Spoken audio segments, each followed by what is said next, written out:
Hello dear friends, welcome to my YouTube channel. लगभग 2 साल के बाद मैं इस चैनल के माध्यम से आप सबके बीच आया हूँ। यूट्यूब से ब्रेक लेने के पीछे दो बड़े ख़ास कारण थे और दोनों कारण जो है बड़े सुखद थे। पहला कारण तो ये था कि आई हैव गॉट मैरिड, मेरी शादी हो चुकी है। और दूसरा कारण ये है कि मैं अपना करियर चेंज कर चुका हूँ।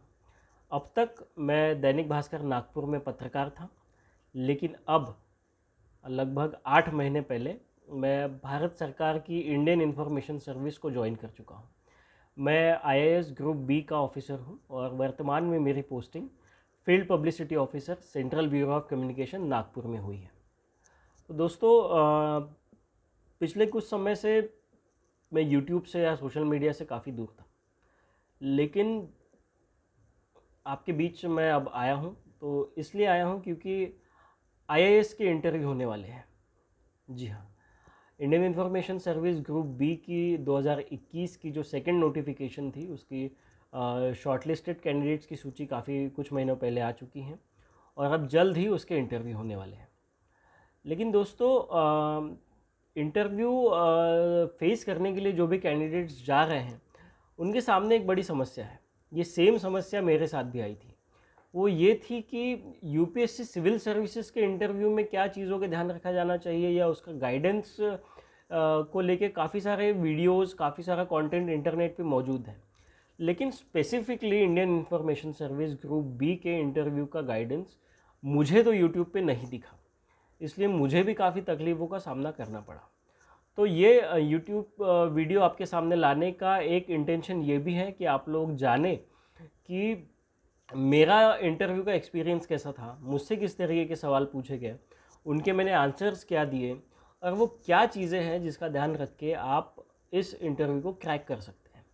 मैं ये मान के चल रहा हूँ कि मेरी ऑडियंस का बहुत सारा जो पार्ट है वो तो आईएएस के एस्पिरेंट्स होंगे जो अभी कुछ महीनों में इंटरव्यू देंगे। लेकिन दोस्तों, ये मेरा इंटरव्यू या ये जो टेक्निक्स मैं आपके सामने शेयर करने जा रहा हूँ, वो केवल आईएएस के, यूपीएससी के, एमपीएससी के इंटरव्यू तक सीमित नहीं है। ये दुनिया के किसी भी कंपनी में, किसी भी सेक्टर में, किसी भी फर्म में आप इंटरव्यू देने जाएंगे तो ये कुछ कॉमन चीज़ें हैं जिसका आपको ध्यान रखना चाहिए। तो दोस्तों, सबसे पहले तो मैं अपने प्रोफाइल के बारे में बता दूं। मैंने लगभग 8 वर्षों तक दैनिक भास्कर नागपुर में पत्रकारिता की। मैं एजुकेशन और लीगल बीट पे काम करता था और लगभग 8 वर्षों के बाद मैं इंडियन इंफॉर्मेशन सर्विस में सिलेक्ट हुआ हूँ। अब दोस्तों, इंडियन इंफॉर्मेशन सर्विस क्या है, इसके बारे में आप काफ़ी सारी जानकारी इंटरनेट से अब तक पा चुके होंगे। तो मुझे नहीं लगता कि मैं आपको कोई अलग जानकारी बता सकता हूँ। लेकिन इंडियन इंफॉर्मेशन सर्विस में आने के 3 तरीके मैं आपको बताना चाहता हूँ, जो आपको सामान्य रूप से इसकी जानकारी नहीं मिलेगी। सबसे पहला तरीका तो है civil services. UPSC civil services के बास्केट की जो 24-25 सर्विसेज है, इंडियन इंफॉर्मेशन सर्विस उसका एक हिस्सा है। अगर आप सिविल सर्विसेज के ज़रिए आते हो तो आप सीधे ग्रुप ए में असिस्टेंट डायरेक्टर की पोस्टिंग पा सकते हैं। एक दूसरा तरीका है Indian information service group B senior grade में, जिस माध्यम से मैं आया हूँ। दोस्तों, इस तरीके से एंट्री करने के लिए आपके पास पत्रकारिता का 2 वर्षों का अनुभव होना चाहिए। 2 वर्षों के अनुभव के बाद आपकी लैंग्वेज प्रोफिशिएंसी देखने के बाद सीधे आपको इंटरव्यू के लिए बुलाया जाता है। ये इंटरव्यू ठीक वैसा ही होता है जैसे सिविल सर्विसेज का इंटरव्यू होता है, क्योंकि ये यूपीएससी के हेड ऑफिस में होता है, और वैसा ही एक इंटरव्यू पैनल आपके सामने होता है जो यूपीएससी सिविल सर्विसेज के लिए होता है। तो आज हम स्पेसिफिकली इस ग्रुप बी के सीनियर ग्रेड के इंटरव्यूज़ के बारे में बात करेंगे। लेकिन उसके पहले मैं आपको इंडियन इंफॉर्मेशन सर्विस में एंट्री का तीसरा तरीका भी बता देता हूँ। दोस्तों, एसएससी के जरिए भी आप इंडियन इंफॉर्मेशन सर्विस के जूनियर ग्रेड में आ सकते हैं, जिसके बाद आपको थोड़ी सी लोअर लेवल की पोस्ट मिलेंगी। तो दोस्तों, इस वीडियो को कट शॉर्ट करते हुए अब हम सीधे आते हैं Indian information service group B में। दोस्तों, जैसा कि अब तक आप ये जान चुके होंगे कि इंडियन इंफॉर्मेशन सर्विस जो है भारत के सूचना एवं प्रसारण मंत्रालय के अधीन आती है। इसमें आपका all India radio, DD news, central bureau of communication, publication division, ये इस तरीके के अलग अलग विंग्स में आपको पोस्टिंग्स मिलती हैं। तो ये जानकारी तो आप इंटरनेट पे हासिल कर सकते हैं, लेकिन अब हम सीधे मुद्दे पे आए कि इसका इंटरव्यू कैसे होता है। उसके लिए मैं आपको अपने इंटरव्यू की जर्नी साझा करता हूँ। दोस्तों, ये Indian information service group B के लिए वर्ष 2021 में नोटिफिकेशन आया था। इसकी ज़रूरी पात्रता यानी एलिजिबिलिटी पूरी करने के बाद शॉर्टलिस्टेड कैंडिडेट्स को दिल्ली बुलाया जाता है यूपीएससी के ऑफिस में। यूपीएससी में हेड ऑफिस में आपका इंटरव्यू होता है और इंटरव्यू के बाद सीधे आपकी पोस्टिंग होती है। तो 2021 की एडवर्टाइजमेंट के बाद लगभग अगस्त 22 में शॉर्टलिस्टेड कैंडिडेट्स की सूची यूपीएससी ने जारी की और इसके काफ़ी लंबे अंतराल के बाद यानी मार्च 2023 में कैंडिडेट्स को इंटरव्यू के लिए बुलाया गया, जिसमें मैं भी शामिल था। मुझे लगता है कि लगभग देश में 2 से 2,500 कैंडिडेट्स ने ये फॉर्म भरा था। उसमें से 200 से 300 कैंडिडेट्स इस इंटरव्यू के लिए सिलेक्ट हुए थे। मैं अपने आप को लकी मानता हूं कि इस इंटरव्यू में मैंने 100 में से 75 मार्क्स हासिल किए। मुझे ऑल इंडिया रैंक 2 मिला।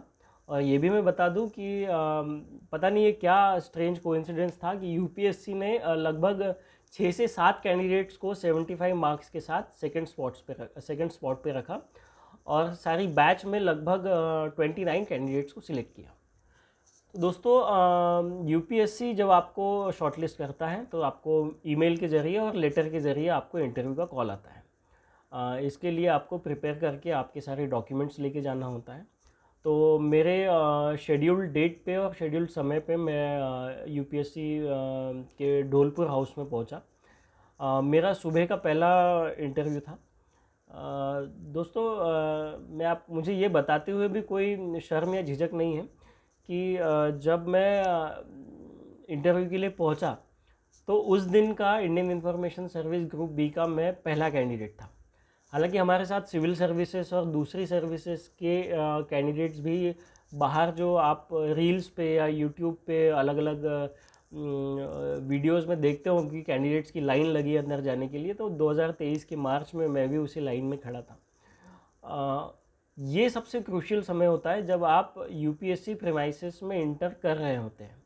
आपके मन में विचारों का सैलाब आता है, आपके मन में सेल्फ डाउट्स आते हैं, आप दूसरे कैंडिडेट्स को देख के थोड़ा सा इनसिक्योर भी होते हैं। तो एक सामान्य कैंडिडेट की तरह मेरे भी मन में इसी तरीके के सवाल, इसी तरीके की झिझक थी। लेकिन दोस्तों, ये भी उतना ही सच है कि उस वक्त मैं अपने आप में बड़ा एक कॉन्फिडेंस फील कर रहा था, क्योंकि मुझे ऐसा लग रहा था कि मैं एक्सपीरियंस के मामले में और मेरा जो सब्जेक्ट नॉलेज है यानी पत्रकारिता का जो नॉलेज है, मैं उसके साथ यूपीएससी पैनल के सामने जा रहा हूँ। तो दोस्तों, मैं आपको बताऊंगा कि इंटरव्यू की तैयारी कैसे की जाए, लेकिन यूपीएससी के इंटरव्यू में क्या हुआ, यूपीएससी गेट के अंदर एंटर करने के बाद आपके साथ क्या होता है, मैं आपको पहले ये बता दूं। तो सबसे पहले तो आप लाइन में लगते हैं। गेट पे आपका रोल कॉल उनके पास होता है। उनको ऑलरेडी पता होता है कि कौन सा कैंडिडेट किस वक्त इंटरव्यू देने के लिए आ रहा है। तो उनके सिक्योरिटी के पास जो लिस्ट होती है उसमें आपका नाम चेक किया जाता है और आपको आपका आइडेंटिटी कार्ड दिखा के अपनी फ्रिस्किंग कराने के बाद आपको प्रीमाइसेस में इंटर कराया जाता है। यूपीएससी के मेन गेट से लेके जो इंटरव्यू हॉल की जो इमारत होती है उसके बीच में काफ़ी डिस्टेंस होता है और उसी बीच एक सेकेंड लेयर ऑफ सिक्योरिटी में आपकी और अच्छे से जांच होती है। आपके मोबाइल फ़ोन्स रखवा लिए जाते हैं और सारी फ्रिस्किंग होने के बाद आपको एक बड़े से हॉल में बिठा दिया जाता है। आपके साथ वो तमाम कैंडिडेट्स होते हैं जो आप ही के स्लॉट्स में इंटरव्यू देने वाले होते हैं और आपको आपके डॉक्यूमेंट्स सबसे पहले तो चेक किए जाते हैं और डॉक्यूमेंट चेक करने का जो 15-20 मिनट का समय होता है उसके लिए आपको एक राउंड टेबल के बीच में बिठाया जाता है। राउंड टेबल में आपके साथ दूसरे 5 से 6 कैंडिडेट्स होते हैं और एक काउंसलर होते हैं जो आपको बताते हैं कि आपका डॉक्यूमेंट्स में ये कमी है, ये यहाँ साइन कर दीजिए, यहाँ टिक कर दीजिए। और मैं एक बात खास आपको ये भी बता दूं कि यूपीएससी का जो स्टाफ है वो काफ़ी फ्रेंडली स्टाफ होता है। जी हाँ, जनरली सरकारी दफ्तरों से हमारा अनुभव बड़ा बुरा होता है। जैसे कि हम बैंक्स में जाते हैं या दूसरे गवर्नमेंट ऑफिसेस में जाते हैं तो बड़ा हमारे साथ रूडली बात होती है। ये बात सच है, इस बात को स्वीकार करने में कोई हर्ज नहीं है। लेकिन मैं आपको बता दूं कि इसके उलट यूपीएससी का स्टाफ बड़ा ही फ्रेंडली होता है और वो आपको पूरा कोऑपरेट करते हैं। आपके लिए उस हॉल में चाय नाश्ते का भी इंतज़ाम होता है। तो मैं उस दिन गया, मैं भी उस टेबल पे बैठा, मैंने अपने डॉक्यूमेंट्स चेक कराया, और जैसा कि मैंने आपको बताया कि मैं उस दिन का पहला कैंडिडेट था। तो उस सेंट्रल हॉल में बिठाने के बाद आपको इंटरव्यू रूम की ओर भेजा जाता है, आपका नाम कॉल होता है। तो मेरा भी नाम कॉल हुआ, और इंटरव्यू पैनल के रूम में जाने से पहले आपको एक उसके बाहर एक चेयर होती है, आपको कुछ मिनटों के लिए वहाँ बिठाया जाता है ताकि अंदर पैनल जो है प्रिपेयर हो सके। तो उस हॉट सीट पे बैठने के बाद सबसे ज़्यादा आपकी धड़कनें तेज़ होती हैं। वो यही निर्णायक मोमेंट होता है कि जिसमें आपका सिलेक्शन या आपका रिजेक्शन हो सकता है। ऐसा इसलिए क्योंकि उस वक्त आपका जो कॉन्फिडेंस लेवल होता है, अगर वो ड्रॉप हो गया तो आपका सारा इंटरव्यू बिगड़ जाएगा। तो इसलिए जब आप इंटरव्यू देने के पहले उस हॉट सीट पे बैठते हैं तो अपने आप को बहुत शांत रखिए, कोई नकारात्मक विचार आपके मन में मत लाइए। तो इस सीट पे बैठने के बाद पैनल ने मुझे अंदर कॉल किया। अंदर कॉल करते ही मैंने सबको गुड मॉर्निंग विश किया, और मेरे पैनल में तीन मेंबर्स थे। मैं उनके नाम नहीं जान पाया। ये मेरी कमी है, क्योंकि मेरे बैच के जो दूसरे कैंडिडेट्स हैं, या मैं दूसरे जो एस्पिरेंट्स को भी सुनता हूँ, तो उनको यूपीएससी के इंटरव्यू पैनल के चेयरमैन और मेंबर्स का नाम याद होता है। लेकिन मैं कभी भी ये नहीं समझ पाया कि नाम वो पता करते कहाँ से, या तो मेरे उतने कॉन्टैक्ट्स ही नहीं होंगे। तो मुझे नहीं पता, टू बी वेरी फ्रैंक, कि उनका नाम क्या था, लेकिन मेरे इंटरव्यू पैनल में 3 लोग थे। तो सबसे पहले जब मैं ग्रीट करने के बाद मैंने गुड मॉर्निंग बोला, तो स्ट्रेंजली उन्होंने मुझे बैठने के लिए नहीं कहा। मैंने गुड मॉर्निंग बोला, उन्होंने भी मुझे गुड मॉर्निंग बोला, और वो लगभग कुछ सेकंड्स के लिए वो बस आपस में बात करते रहे। तो बड़े पेशेंस के साथ मैं खड़ा रहा, और मैं तभी चेयर पे बैठा जब उन्होंने मुझे कहा कि बैठिए। तो मॉक इंटरव्यूज़ में आपने देखा होगा कि वो बोलते हैं कि सबसे पहले तो प्लीज़ इंट्रोड्यूस योर सेल्फ, आप कहाँ से हैं, बोर्ड मेंबर को बता। लेकिन ऐसा कुछ नहीं हुआ मेरे साथ। मेरे साथ सीधे उन्होंने क्वेश्चंस शूट करने स्टार्ट किए। यूपीएससी फॉर्म में मेरा जो फ़ोटो लगा हुआ था वो मुझे ऐसा दिखाया और बोला कि is this you, are you Saurabh Kekade? मैंने कहा कि यस सर। तो सौरभ, आप बताइए कि आपने मास कम्युनिकेशन में ग्रेजुएशन करने के बाद पॉलिटिकल साइंस क्यों किया? आपने पोस्ट ग्रेजुएशन क्यों नहीं किया मास कम्युनिकेशन में?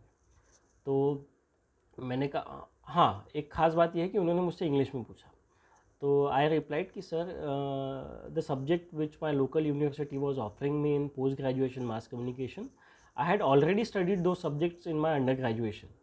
So if I opted for, if I might have opted for post graduation of mass communication, I had to repeat the same subjects. So I thought it that I should use my post graduation as an opportunity to explore new subject, explore new issues. That's why I chose political science. उन्होंने मुझसे पूछा why specifically political science? So I told them that sir, I have worked as a journalist for last 8 years, and after working in the field I felt the need that I need some academic background to understand socio-economical issues in a better way, and political science was such a subject that helped me enhance my socio-political understanding.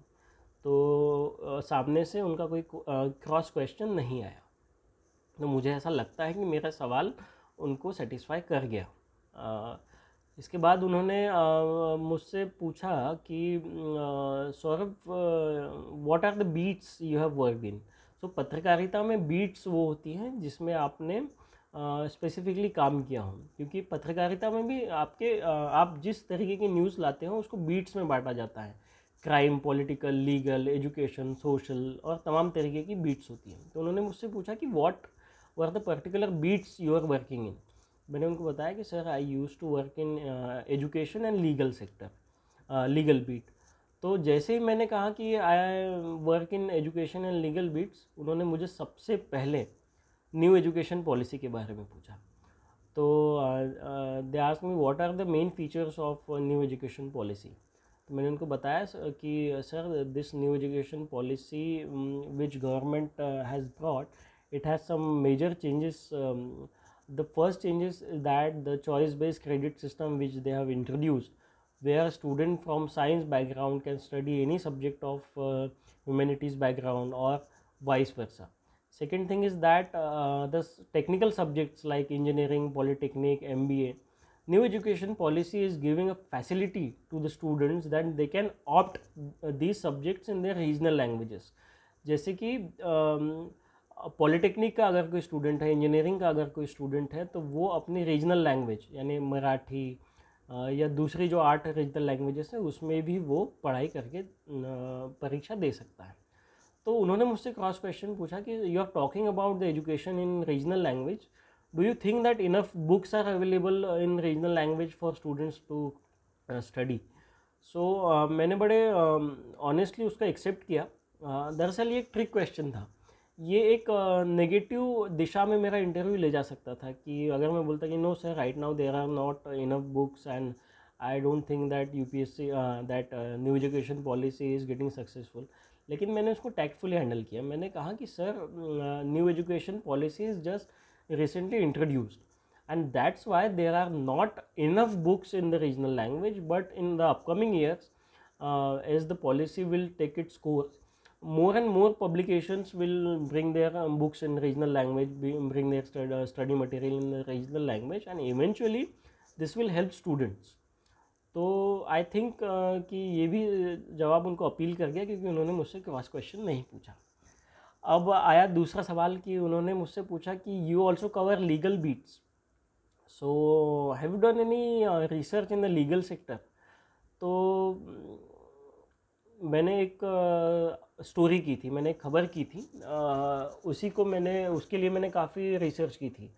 वो खबर ये थी कि अदालतों में जो pendency होती है उसको लेके मेरी एक रिसर्च थी. तो मैंने उनको आंसर दिया कि yes sir, I have conducted one research for my new story that was on pendency of cases on in the lower courts of Nagpur, that is district court, civil court, JMFC courts, etc etc. For this मैंने थोड़ा सा उनको explain किया कि मेरी research कैसी थी.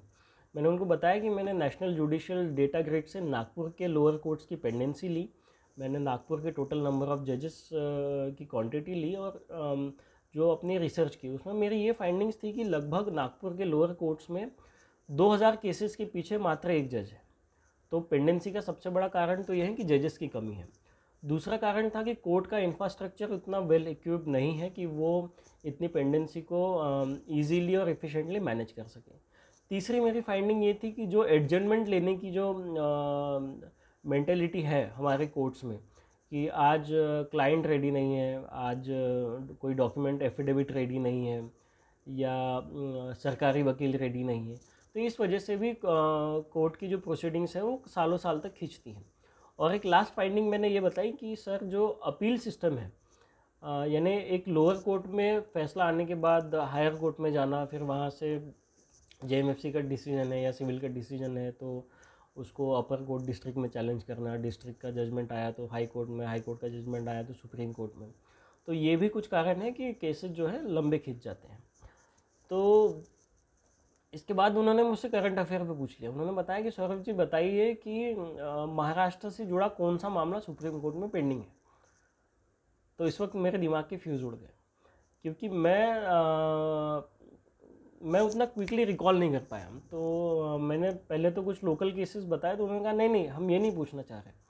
मैंने बोला कि सर वैसे तो काफ़ी सारे केसेस पेंडिंग हैं. उन्होंने कहा कि नहीं, काफ़ी सारे नहीं, आप स्पेसिफिक बताइए जो सबसे इम्पोर्टेंट केस है आपके स्टेट का. तो उस वक्त मैं ब्लैंक हो गया. तो मुझे ऐसा फील हुआ कि अब यहाँ से अपना इंटरव्यू बिगड़ सकता है. लेकिन मैंने बड़े पोलाइटली कहा कि sir, at this moment I am unable to recall, sorry, I will have to read about it. तो it was fine for them, उन्होंने ज़्यादा उसको खींचा नहीं. फिर दूसरे मेंबर ने सवाल पूछना स्टार्ट किया. उन्होंने मुझसे मेजरली सूचना प्रसारण मंत्रालय के कंपोजिशन के बारे में पूछा, उसके अलग अलग विंग्स के बारे में पूछा. तो मैंने बताया कि all India radio Prasar Bharati है, दूरदर्शन है, सेंट्रल ब्यूरो ऑफ कम्युनिकेशन है, पीआईबी है, कल्चरल और एजुकेशन विंग है. ये सारी जानकारी मैंने उनको बताई. तो उन्होंने मुझसे पूछा कि what do you think is the biggest challenge of media industry our country is facing with respect to media industry right now.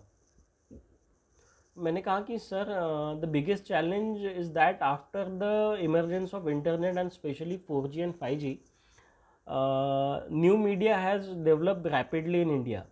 But with this media, with this new media means website, news portal, social media, etc., etc. The threat of misinformation is also rising. The threat of fake news is also rising. तो उन्होंने इसी से मुझसे cross question पूछा कि अच्छा, misinformation and fake news are rising, so what do you think, what are your solutions to this? तो मुझे लगता है कि ये पूछने के पीछे उनका सवाल था कि मेरा जो पोटेंशियल है उसको टेस्ट करना है, यानी मेरा जो सिचुएशनल स्किल है उसको टेस्ट करना। तो मैंने उनसे कहा कि सर मुझे लगता है कि इस फेक न्यूज़ या मिस इन्फॉर्मेशन की प्रॉब्लम को दो तरीके से सॉल्व किया जा सकता है। सबसे पहला तो शॉर्ट टर्म तरीका कि जहाँ से वो फेक न्यूज़ स्प्रेड हुई है, सपोज़ अगर फेसबुक पे कोई फेक न्यूज़ घूम रही है या कोई गलत पोस्ट घूम रही है, तो हम जैसा हमारा PIB फैक्ट चेक यूनिट है या जो दूसरा कंसर्न डिपार्टमेंट है, वो उस फेक न्यूज़ को तुरंत शूट कर सकता है। यानी वो एक काउंटर पोस्ट कर सकता है कि ये जो वीडियो वायरल हो रहा है या ये जो पोस्ट वायरल हो रही है ये फेक है, और अगर पॉसिबल है तो हम उसमें फैक्चुअल रियलिटी भी बता सकते हैं। तो शॉर्ट टर्म में तो ये होगा कि हम फेक न्यूज़ को वहीं पे किल कर दें। और दूसरा एक तरीका है वो लॉन्ग टर्म तरीका है। लॉन्ग टर्म तरीके में हमें डिजिटल लिटरेसी बढ़ाने की ज़रूरत है। मैंने उनको बताया कि डिजिटल लिटरेसी, तो उन्होंने मुझसे पूछा कि डिजिटल लिटरेसी आप कैसे बढ़ाएंगे? तो मैंने कहा कि हमारा जो इंटरनेट कंज्यूमर है, हम उसको एजुकेट और अवेयर कर सकते हैं कि इंटरनेट पे आने वाली सूचनाओं की पड़ताल कैसे करें, उसको न्यूज़ के रूप में कंज्यूम करने के पहले ये कैसे पता लगाए कि वो वाकई में फेक न्यूज़ है या वाकई में उसमें सच्चाई है। तो हम डिजिटल लिटरेसी बढ़ा सकते हैं, यानी हमारे टारगेट ऑडियंस को ये बता सकते हैं कि कैसे आपको एक फ़ेक न्यूज़ आइडेंटिफाई करनी है, कैसे उसका सोर्स पता करना है, या ये देखना है कि क्या उस खबर को ऑथेंटिक न्यूज़ सोर्सेस हैं जो मेन स्ट्रीम मीडिया है, जैसे टाइम्स ऑफ इंडिया हो गया, दैनिक भास्कर, नव भारत, आपके न्यूज़ पोर्टल्स आज तक, उन्होंने भी उसी वैसी किसी न्यूज़ को चलाया है क्या? तो एक तरीका ये हो सकता है। दूसरा तरीका ये हो सकता है कि हम सीधे जनता के बीच जाएं, सेमिनार्स के माध्यम से, वर्कशॉप के माध्यम से, या कॉलेजेस में फेक न्यूज़ अवेयरनेस को लेके इवेंट्स करके, यानी हम सीधे लोगों से बात करके उनको इस मामले में अवेयर कर सकते हैं। तो सेकंड जो मेंबर थे उनका भी सवाल जवाब वहाँ ख़त्म हुआ। अब थर्ड मेंबर ने मुझसे स्पेसिफिकली मीडिया से, यानी जो मेरा सब्जेक्ट था उसके बारे में मुझसे सवाल पूछे। उन्होंने मुझसे पूछा कि एडिटोरियल क्या है, फेक न्यूज़ क्या है, एडिटोरियल क्या है, सॉफ्ट न्यूज़ क्या है, फीचर क्या होता है, आप दैनिक भास्कर में काम करते, दैनिक भास्कर की हिस्ट्री क्या है, न्यूज़पेपर्स का मीडिया के डेवलपमेंट में क्या रोल है, जो नए टेलीविज़न के आने के बाद या न्यू मीडिया के आने के बाद न्यूज़पेपर इंडस्ट्री कैसे थ्रेट महसूस कर रही हैं। उन्होंने मुझसे पूछा कि पॉलिटिकल कम्युनिकेशन क्या है या पब्लिक रिलेशन क्या है। ये सारी मीडिया से जुड़ी टेक्निकल चीज़ें हैं जो कि अगर आप मीडिया से तो आप अच्छे से जानते हैं। तो लगभग 20 से 25 मिनट मेरा इंटरव्यू चला और उसके बाद पैनल ने मुझसे कहा कि Saurabh, thank you so much for your time. So मैंने भी उनको बोला sir thank you so much for your valuable time, और मैं उठ के वहाँ से वापस आ गया। इसके लगभग 3 से 4 महीने के बाद रिज़ल्ट आए, और इस बीच मैं एनालिसिस करता रहा। मुझे लगा कि मैंने क्या सही किया, मैंने क्या गलत किया। तो मेरा सेल्फ एनालिसिस था कि मेरा इंटरव्यू काफ़ी अच्छा गया है। बस एक सवाल था जो महाराष्ट्र का current pending case supreme court में उन्होंने पूछा, जिसका जवाब मैं नहीं दे पाया। मोर और लेस बाकी सारे सवालों के मैंने ठीक ठीक जवाब दे दिए थे। तो मैं तो श्योर था कि मैं सिलेक्ट हो जाऊंगा। तो 3 से 4 महीने के बाद लगभग जुलाई में सिलेक्शन लिस्ट आई और उसमें मेरा नाम था, और मुझे 100 में 75 मार्क्स थे, और लगभग मैं देश में सेकेंड रैंक पे था। तो दोस्तों ये तो था मेरा इंटरव्यू का एक्सपीरियंस। तो इसके लिए मैंने प्रिपेयर कैसे किया, तो मैं आपको बताता हूँ कि जब मेरा शॉर्टलिस्ट हुआ तो सबसे पहले तो मैंने अपना तैयारी जो इंटरव्यू की वो उसी लेवल पे की जैसे कि एक सिविल सर्विस का कोई व्यक्ति करता है। यूट्यूब पे काफ़ी सारे मॉक इंटरव्यूज़ अवेलेबल हैं। दृष्टि के मॉक इंटरव्यूज़ अवेलेबल है, विकास दिव्य कीर्ति सर के मॉक इंटरव्यूज़ अवेलेबल हैं, विजेंद्र सर के मॉक इंटरव्यूज़। तो मैंने सबसे पहले तो काफ़ी सारे, लगभग 1 महीने तक मैंने मॉक इंटरव्यूज़ देखे। मैंने मॉक इंटरव्यूज़ में कैंडिडेट के मॉक इंटरव्यू होने के बाद लास्ट में जो फीडबैक दिए जाते हैं वो देखे। मैंने जो जैसे विकास दिव्य कीर्ति सर है या विजेंद्र सर है या दूसरे भी जो यूपीएससी के इंटरव्यू पैनल के एक्सपर्ट्स हैं, मैंने उनके काफ़ी सारे लेक्चर सुने। मैंने ये जाना कि यूपीएससी का इंटरव्यू किस तरीके से लिया जाता है, किस तरीके के सवाल लिए जाते हैं, क्या पॉसिबल क्वेश्चंस हैं। तो दोस्तों, जब आप इतनी सारी रिसर्च कर लेते हो तो आपको ये तो क्लियर हो जाता है कि यूपीएससी का इंटरव्यू किस लाइन पे जाएगा। दरअसल दोस्तों, यूपीएससी का ये इंटरव्यू का मतलब आपके नॉलेज का 100% टेस्ट लेना नहीं है, या ये देखना नहीं है कि आप अपने सब्जेक्ट के कोई बहुत ज़्यादा एक्सपर्ट है। यूपीएससी पैनल का एक कैंडिडेट के बीच में, कैंडिडेट्स के अंदर वो ये चीज़ें देखता है कि क्या इस कैंडिडेट का आईक्यू एक डिसेंट लेवल पे है। अगर हम इस व्यक्ति को आईएएस ऑफिसर बनाते हैं तो क्या ये अपनी पोस्ट के साथ, अपनी रिस्पॉन्सिबिलिटीज़ के साथ जस्टिस कर सकता है। तो मोर और लेस मुझे ऐसा लगता है कि इंटरव्यू नॉलेज और आपकी पर्सनैलिटी, इन दो चीज़ों का मिक्स होता है। आप पैनल में जो लोग बैठे हुए हैं वो इतने एक्सपर्ट होते हैं कि आप उनके सामने फेक होके नहीं जा सकते। तो there is no need to be fake. अब मैं आपको बताऊं कि आपको क्या चीज़ों को प्रिपेयर करना चाहिए। तो मैं ऐसा मानता हूं कि यूपीएससी इंटरव्यू देने के लिए या कोई भी दूसरा इंटरव्यू देने के लिए आपको सबसे पहले तो अपने आप की पढ़ाई करनी चाहिए। अब अपने आप की पढ़ाई करने से मेरा मतलब है कि आपका जो प्रोफाइल है, आपने जो अपने एप्लीकेशन फॉर्म में इंफॉर्मेशन दी है, आपकी स्कूलिंग कहाँ से हुई, आपका होम टाउन कहाँ से है, आपका ग्रेजुएशन किस चीज़ में हुआ है, आपका करियर किस चीज़ में था, लगभग 80% क्वेश्चंस आपके लाइफ के बेसिस पे ही आने वाले हैं। फॉर एग्ज़ाम्पल, मुझसे उन्होंने न्यू एजुकेशन पॉलिसी पे पूछा। उन्होंने मुझे पेंडेंसी ऑफ कोर्ट केसेस के बारे में पूछा। वो इसलिए पूछा क्योंकि मैंने उनको ये बताया था कि मैं एजुकेशन और लीगल बीट में काम करता हूँ। तो आप जान गए कि कैसे उन्होंने मेरे लाइफ से ही कुछ सवाल उठाए। दूसरा, काउंटर क्वेश्चंस जो आप जवाब दे रहे हैं, आप तैयार रहिए कि उसी में से आपको काउंटर क्वेश्चंस आएंगे। फॉर एग्ज़ाम्पल, मैंने उनको बताया कि जैसा जब उन्होंने मुझसे पूछा कि आपकी फील्ड का बिगेस्ट चैलेंज क्या है, तो मैंने बताया कि फेक न्यूज़ है। तो उन्होंने काउंटर क्वेश्चन किया कि आपके पास क्या सॉल्यूशन है, आप कैसे इस समस्या को टैकल कर सकते हैं। तो मैंने उनको एक स्ट्रक्चर फॉर्म में इंटरव्यू रिप्लाई दिया। क्योंकि दोस्तों, आपका जो रिप्लाई है वो हकीकत के आसपास होना चाहिए, वो बहुत वेग नहीं होना चाहिए। मेरा जवाब ये नहीं हो सकता था कि हम जो भी फेक न्यूज़ फैलाने वाले पोर्टल्स है या प्लेटफॉर्म्स है सबको बैन कर देंगे, उन पर एक्शन लेंगे। नहीं, हमारे लिए गवर्नमेंट के पास कुछ लिमिटेशंस है।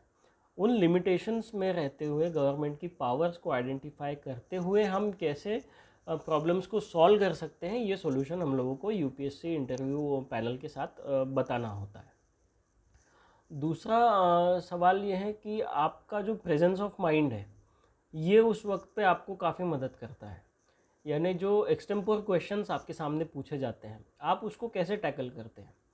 तो ऐसे क्वेश्चंस को टैकल करने का सबसे सिंपल तरीका ये है कि आप ईमानदारी से जवाब दीजिए, आप पूरी ऑनेस्टी के साथ जवाब दीजिए।